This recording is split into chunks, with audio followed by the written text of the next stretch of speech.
আপনারা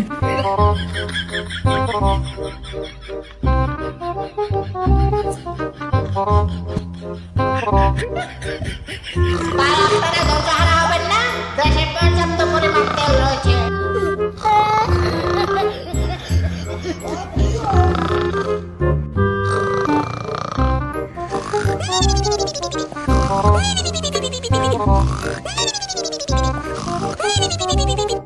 আপনারা ধৈর্যহারা হবেন না, দেশে পর্যাপ্ত পরিমাণ তেল রয়েছে।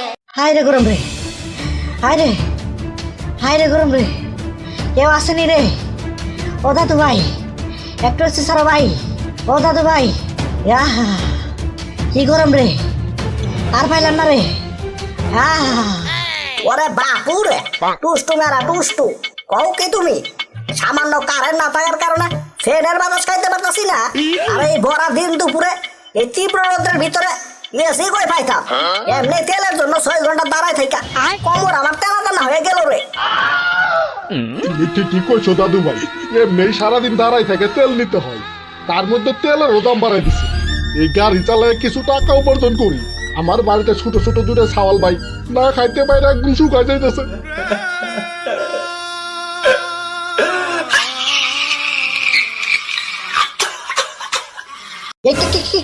আপনারা ধৈর্যহারা হবেন না, দেশে পর্যাপ্ত পরিমাণ তেল রয়েছে। আরে দূর, কামটা ঝালাবালা করে দিছে।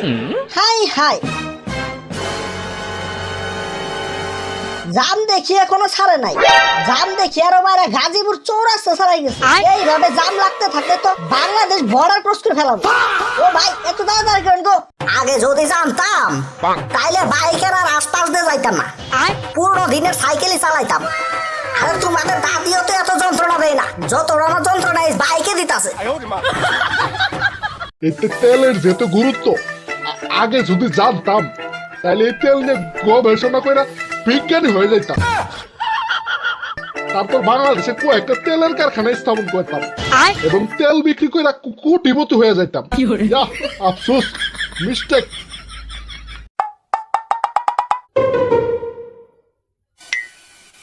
না আর সহ্য করা যাব না, এই তেলের ঘোরাতে যায় প্রবলেম সলভ করতে হইব। আরে কও কি মিয়া, এই তেল তো আটকায় রাখছে হুরমুজ প্রণালীতে, আর সেটা তো সাগরের মাঝখানে।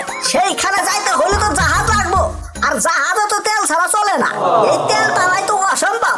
আরে দাদু, এইটা চিন্তা করেন না, অসম্ভবকে সম্ভব করা স্মল ব্রাদারের কাজ।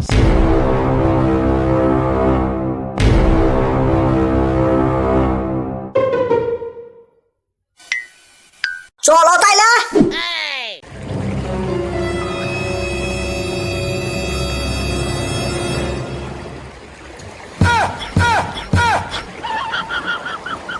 হাই হাই, করছো কি তুমি? জাহাজে উঠানো বাদ দিয়ে এইটাতে কিসে উঠাইছো? জীবন নিয়ে আজকে ফিরে আসতে পারবো তো? আরে চিন্তা করো না তুতু ভাই, এটা বাঙালির ঐতিহ্যবাহী বন্যার সাথে বুইরা। এটা চালাইতে তেলও লাগে না, ডিজেলও লাগে না, খালি একটু ঠেলা দিলেই হয়। এই দেখো,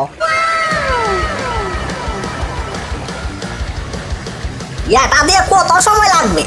বেশি না, এই ধরো 2 বছর।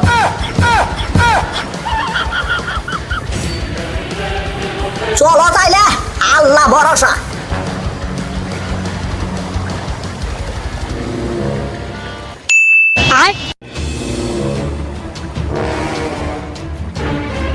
আরে ঘুম তোর হয় নাই রে? তুই এই তেল আটকায় ঘুমাইতাছস, ওই দিকে যে আমাদের 12টা বাজে যেতেছে সেই দিকে খেয়াল আছে? আরে দূর, কিসের তেল? যুদ্ধ বন্ধ না হওয়া পর্যন্ত তেল দেওয়া যাবে না। বেশি বাড়াবাড়ি করলে মিসাইল কিন্তু পিছন দিয়ে বেড়ে দিন। যখন আমেরিকা প্রত্যেক দেশে ঘাঁটি তৈরি করতেছিল তখন তোমরা কইছিলা, ইসরায়েল যখন এত ফিলিস্তিনিদের উপর অত্যাচার নির্যাতন হত্যা করলো তখন তোমরা কইছিলা, যখন আমাদের 2জন বড় বড় নেতারে মেরে ফেলাইলো তখন তোমরা কইছিলা, ও যখন পুটকির গুড়াতে ঘুজয় মাজার তখন বন্ধা নিয়ে দৌড়াদৌড়ি করো নাকি? আমাদের বলে পারমাণবিক বানাইতে দেব না, আমার টাকা দিয়ে আমরা বানাইমু, তাদের কি? আরে ভাই, তোমাদের যুদ্ধের মধ্যে আমাদের জড়াইতাছো কেন? আমাদের দেশে তো আর আমেরিকাদের ঘাঁটি তৈরি করতে দেয়নি। এই কারণেই তো এখন পর্যন্ত বাইচে আসছো, নয়তো তোমাদের দেশও মিসাইল মেরে দিতাম। এখন আমরা কি করতে পারি? কি করতে পারি মানে? বাড়িতে যায় দুধ খাওগা। সব কিছু এখন বুঝাই দিতে হইব। সব দেশ মিলে তোমরা আমেরিকাকে চাপ দিতে পারো না যাতে আমাদের দাবিগুলো মেনে নিতে পারে। তা না করে তোমরা আমেরিকাকে সাপোর্ট করো। যাও সাপোর্ট করো গা। যুদ্ধ না হওয়া পর্যন্ত তেল আর দিতাছি না। Puta na porta do teu,